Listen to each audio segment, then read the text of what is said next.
Hola, soy Víctor y os doy la bienvenida al tutorial de Terraforming Mars, un juego de Jacob Fryxelius que se puede disfrutar en solitario o en grupos de hasta 5 jugadores a partir de 12 años de edad, en sesiones de unas 2 horas de duración. Si siempre has soñado con viajar al espacio y habitar mundos más allá de la Tierra, quédate, porque esto te interesa. En Terraforming Mars controlarás una corporación y comprarás y jugarás cartas de proyecto que contribuyen directa o indirectamente a la terraformación de Marte. ¿Y qué significa la terraformación de Marte? Bueno, pues es el proceso para hacer del planeta rojo un lugar apto para la vida tal y como la conocemos en la Tierra. Generación tras generación jugaremos pues, estas cartas de proyecto que harán de Marte un lugar habitable. Para ganar deberás acumular un valor de terraformación suficiente y puntos de victoria a través de las cartas y otros mecanismos, y al finalizar la partida quien tenga más puntos será proclamado el ganador. El valor de terraformación aumenta cada vez que aumentas un parámetro global que son la temperatura, los océanos o el oxígeno en el tablero. Pensad que ahora mismo Marte, al principio de la partida, es un lugar demasiado frío y demasiado seco como para que la vida pueda prosperar o sea apta para nosotros, para la humanidad. A excepción de la primera, cada ronda o generación consta de 4 fases. La fase de orden de juego, donde básicamente decidiremos quién empieza, la fase de investigación, donde compraremos los proyectos que usaremos a futuro, la fase de acciones, donde está la chicha del juego, donde será en la que invirtamos más tiempo, y por último la fase de producción, donde cobraremos los recursos que nos servirán, que podremos invertir en el futuro de la partida. Vamos a ver estas fases en detalle. En primer lugar, la fase de orden de jugador. El jugador con el token de jugador inicial lo pasa al jugador sentado a su izquierda, ¿vale? Va a ir rotando en sentido horario y el marcador de generaciones aumentará en 1 en este punto.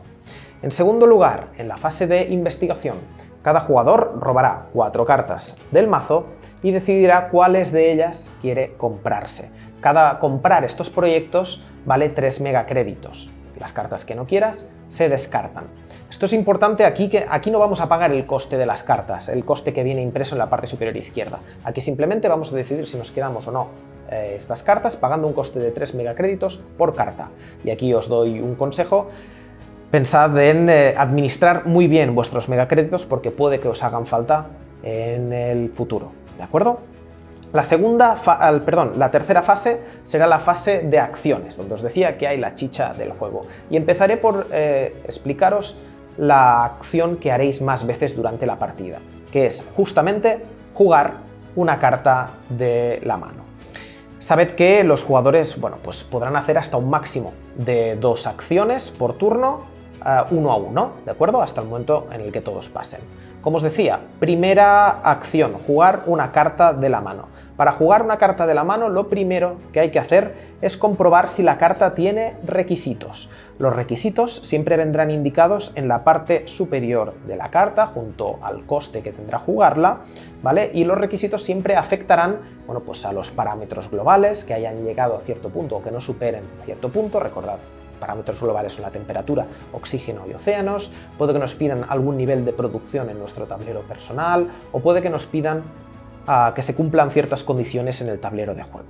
Una vez comprobado que los requisitos pedidos por la carta, en caso de que los tenga, se satisfacen, pasaremos a pagar su coste. Para pagar su coste, pagaremos en megacréditos el número que tenemos en la parte superior izquierda de la carta.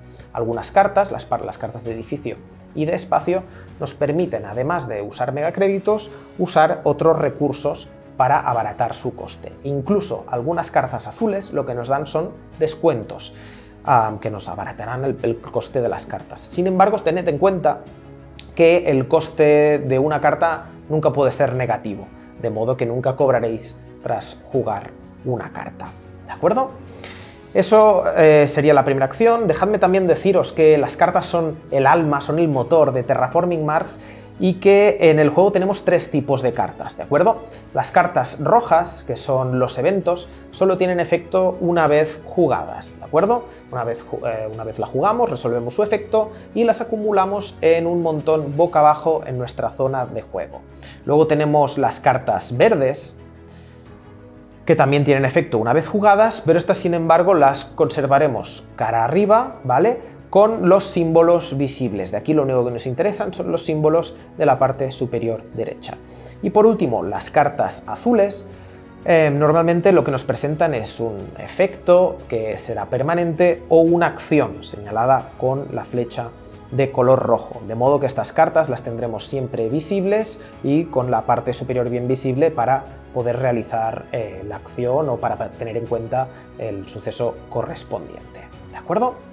Todo esto es la primera acción de la que quería hablaros, jugar cartas de la mano.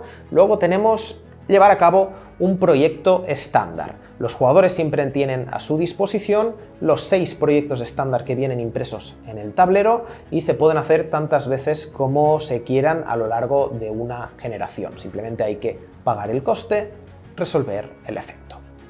Tercera acción, reclamar un hito. Cuando un jugador cumpla las condiciones requeridas por un hito, puede pagar 8 megacréditos para reclamar un hito. Aunque haya 5 hitos, solo se puede reclamar en una partida, como mucho 3 hitos, y cada uno de los hitos solo se puede reclamar una vez. Cuarta acción de la que quiero hablaros, financiar una recompensa. Funciona de manera muy similar a los hitos. Hay 5 recompensas disponibles, en una partida solo se podrán reclamar 3, y aquí el coste es variable. El primer jugador que reclame una recompensa pagará 8 megacréditos, el segundo 14, el tercero 20. Nunca se pueden reclamar más de 3 y una misma recompensa no se puede financiar más de una vez. Quinta acción de la que quiero hablaros. Jugar la acción de una carta, ya sea de corporación o de carta azul. Simplemente vamos a la carta que ya habremos jugado previamente, ponemos un cubo sobre ella y resolvemos un efecto. Sabed que esto siempre estará marcado con una flecha de color rojo. Siguiente acción, convertir recursos de planta en una loseta de vegetación que pondremos en el tablero. Siguiendo este proceso se gastan 8 cubos de planta, aquí tenéis el recordatorio en el tablero personal, tomáis una loseta de vegetación de la reserva y la colocáis sobre el tablero. Hay normas de colocación, ¿vale? Si es la primera loseta que colocáis sobre el mapa, la podéis colocar donde queráis, excepto en lugares de océano, ¿de acuerdo? Si habéis colocado previamente otras losetas, la loseta de vegetación tiene que ser adyacente, ya sean losetas de ciudad o de cualquier otro efecto que hayáis colocado sobre el mapa. Séptima acción, convertir calor en temperatura. En vuestro turno podréis tomar 8 recursos de calor que se encuentren en vuestro tablero personal y subir en 1 la temperatura. ¿De acuerdo? Y última acción, pasar. En el momento en el que todos los jugadores pasan, se desencadena la cuarta fase de una generación, que es la fase de producción. Esta fase se lleva a cabo simultáneamente, es decir, todos a la vez, y muy importante, lo primero que hay que hacer en esta fase es convertir todos los cubos de energía a calor. Todos los cubos que tuviésemos en esta zona se pasan a la siguiente, ¿de acuerdo? Todos los jugadores producen en función de sus parámetros de producción en su tablero personal y para contar los megacréditos que se cobran se suma el valor de terraformación más el valor de producción, que, cuidado, tened en cuenta que puede ser negativo.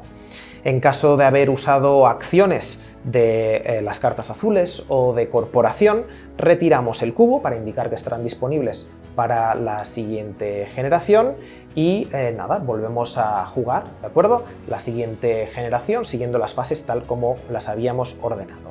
La partida termina en el punto en el que los 3 parámetros globales, temperatura, océanos y oxígeno, han llegado al final. Al final de esa generación, tras haber producido, los jugadores tienen una última oportunidad de convertir las plantas, los recursos de planta, en una loseta de vegetación, lo cual puede desencadenar bonificaciones por colocación de loseta. A continuación vemos pues la puntuación final de partida.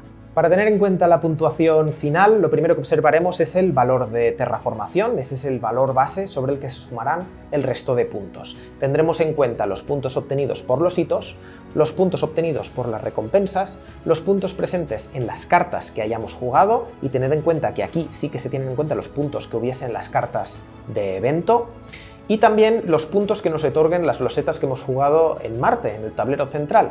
Las losetas de vegetación nos darán un punto de victoria final cada una, y las losetas de ciudad nos darán un punto por cada loseta de vegetación adyacente, independientemente de quien sea su propietario. Y eso es todo. En caso de empate, tras contar todos estos puntos, el jugador con más megacréditos en su tablero personal se lleva la victoria. Nada más, espero que este tutorial os haya sido útil y os deseo muchísima suerte en vuestra exploración del planeta rojo.